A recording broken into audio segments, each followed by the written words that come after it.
네, 안녕하세요. 멘탈이 전부다의 철이형입니다. 네, 이번 주에 지난 3일간에 이어 오늘은 가장 강력한 상승을 하며 4거래일 연속 상승했는데요. 굉장히 강한 한 주를 보내고 있습니다. S&P의 경우 최고 가격 대비 19% 하락한 부분까지 반등하면서 약세 영역에서는 벗어났는데 여전히 하락 추세가 끝난 것은 아니기 때문에 약세장이 계속되는 가운데 저가 매수세가 유입되면서 반등하고 있는 것으로 봐야겠고요. 사실 무슨 특별한 이유가 있어서 반등하고 있는 것은 아닐 겁니다. 장마라고 해서 일주일 내내 비가 오지는 않고 중간중간 잠깐씩 해가 뜰 때도 있는데 그것과 비슷한 상황처럼 보이고요. 빗기가 싹 가실 정도로 확연하게 날이 개어야 장마가 끝난 건데 아직까지 그 정도의 분위기인지는 잘 모르겠습니다. 오늘 시장이 전반적으로 좋았는데요. 애플이 2.4%, 구글이 3.5% 올랐고요. 테슬라는 무려 5.5%나 올랐습니다. 며칠 전 2분기 인도량 발표가 확실히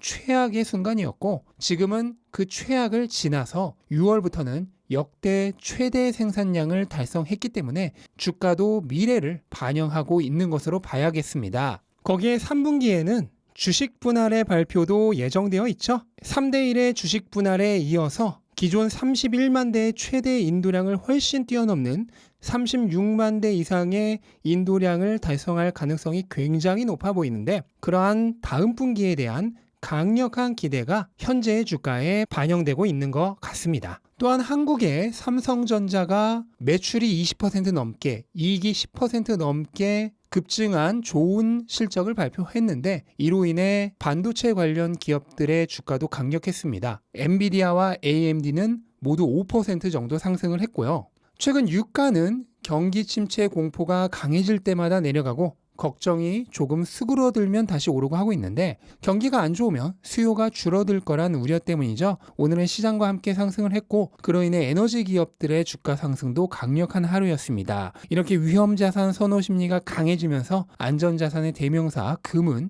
순환을 겪고 있습니다. 하루 만에 1.4%나 떨어졌고 한 달 전 최고점과 비교하면 얼마 안 되는 시간 동안 거의 10% 가까이 하락을 했습니다. 금은 안전자산으로서 위험자산이 선호될 때 가격이 내려가지만 동시에 달러가 너무 강해져도 가격이 내려갑니다. 금은 달러와 상호 보완하면서 반대편에 무게중심을 잡고 있는 포지션이기 때문에 달러 가치가 상승하면 그 달러를 주고 사야 하는 금값은 하락의 압력이 강해집니다. 최근 경기 침체에 대한 불안감과 러시아 전쟁 등과 같은 불확실한 경제 환경의 심화로 달러 선호 심리가 최근 수년 내 최고치를 돌파하고 있는 상황과 무관할 수 없다는 거죠. 그리고 현재 이와 같은 달러의 초강세가 자산시장의 전반적인 약세를 주도하고 있는 주된 이유입니다.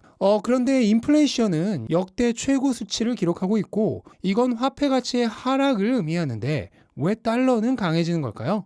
일단 달러 인덱스 자체가 다른 통화와의 상대적인 수치라는 걸 이해해야 합니다. 경기가 아무리 나빠져도 돈은 있어야 되죠. 그런데 돈 중에서 가장 믿을 만한 것은 달러입니다. 그래서 엔화도 유로도 달러 대비 가치가 하락하고 있는 것이죠.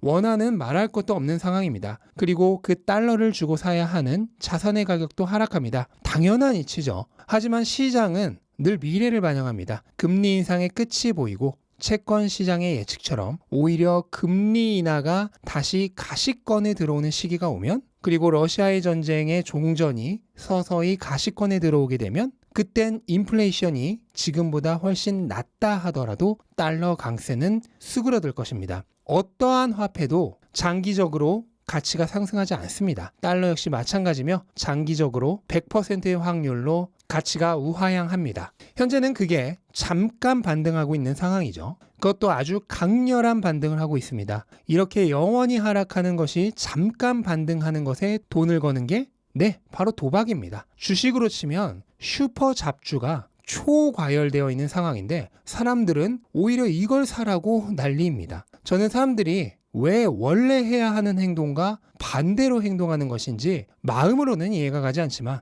머리로는 이해를 합니다. 모르고 있기 때문이죠. 이러한 전체적인 그림이 머릿속에 없고 오로지 눈앞에 가격 변동만을 보고 있기 때문입니다. 그래서는 좋은 투자를 할 수 없죠. 축구 선수가 경기장 전체를 보지 않고 눈앞에 공만 쫓으면서 뛴다면 좋은 시합을 할 수 없는 것과 마찬가지입니다. 제가 처음 채널을 시작할 때만 해도 멘탈을 강조했었습니다. 하지만 2년 정도 채널을 운영하면서 멘탈을 아무리 부르짖어봐야 소용없다는 사실을 깨달았습니다. 얼마 올랐네, 얼마 내렸네 하는 사고방식으로는 절대로 멘탈을 유지할 수 없기 때문입니다. 맛있는 음식이 쌓여있는 집에서 다이어트 하라고 하는 말과 똑같다는 것을 깨달은 거죠. 그런 상황 속에 있는 사람들에게 멘탈을 유지하라고 주장하는 건 인간의 정신력을 너무 과대평가한 겁니다. 멘탈을 유지하는 것이 아니라 딱히 멘탈이 흔들릴 일 자체가 없는, 그러니까 멘탈이 필요 없는 투자 사고방식을 가지도록 해야 한다는 점을